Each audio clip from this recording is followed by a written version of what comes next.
तो समकालीन परिस्थितियों का वर्णन। तो हमें समकालीन परिस्थितियों का वर्णन ज़रूर करना चाहिए, क्योंकि साहित्य समाज का दर्पण इसलिए बोला गया है। हम किसी भी युग का साहित्य अगर उठाकर देखेंगे तो हमें पूरे के पूरे युग की, पूरे के पूरे समाज की उस समय की परिस्थितियाँ क्या थी, उनका पूरा का पूरी जानकारी हमें मिल जाती है कि भी उस समय लोगों का रहन सहन कैसा होता था, उस समय समाज में कैसी परिस्थितियाँ थी, धार्मिक परिस्थितियाँ कैसी थी, सामाजिक परिस्थितियाँ कैसी थी, आर्थिक परिस्थितियाँ कैसी थी, लोगों का रहन सहन कैसा था, भाषा कैसी थी उनकी, ये सब कुछ हमें समकालीन परिस्थितियों के वर्णन में ही मिल जाती है। अगर हम आज के बारे में लिखेंगे तो आने वाले 100 साल बाद अगर कोई पढ़ेगा तो 2020 के बारे में आसानी से उसको पता लग जाएगा कि उस समय परिस्थितियाँ कैसी थी।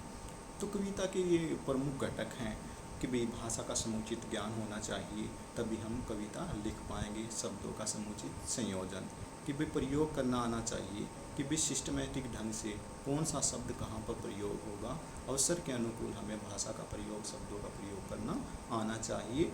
संकेतों का ज्ञान होना चाहिए, तभी हम अच्छी कविता लिख पाएंगे कि भाई यहाँ पर हमें रुकना है, कहाँ पर पूर्ण विराम आएगा, कहाँ पर अल्प विराम आएगा, अर्ध विराम आएगा, कहाँ पर हमें जोर देना है, कहाँ पर हमें कौन से शब्द का प्रयोग करना है, कहाँ पर कितनी देर के लिए रुकना है, ये ठहराव आदि सभी हम संकेतों के ज्ञान के द्वारा ही प्राप्त कर सकते हैं। छंदों के बारे में ज्ञान होना चाहिए, कम से कम शब्दों का प्रयोग करना चाहिए और समकालीन परिस्थितियों का हमें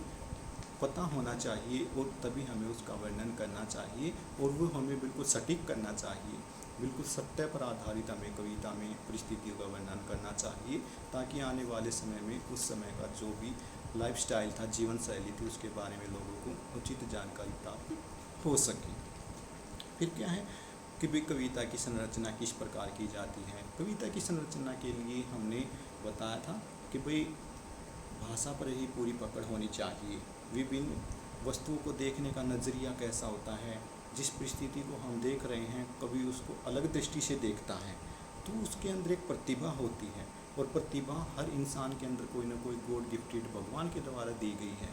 हम ये नहीं कह सकते कि भाई कोई भी मनुष्य बगैर प्रतिभा के दुनिया में आया है। हर किसी के पास कोई ना कोई टैलेंट है, प्रतिभा है, लेकिन अवसर आएगा, अवसर के अनुसार हमें क्या है, उस प्रतिभा को उजागर करना चाहिए। तो हमें अगर कविता लिखना है तो कविता लिखने की प्रतिभा हमारे अंदर भगवान ने दी है, तो हम अगर भाषा पर पकड़ रखेंगे और प्रयास करेंगे, धीरे धीरे छंद जोड़ना सीखेंगे, तो एक दिन हम ज़रूर कविता लिख पाएंगे। तो कविता की संरचना के लिए हमें भाषा पर पूरी पकड़ रखनी चाहिए। ये था आज का हमारा अध्याय।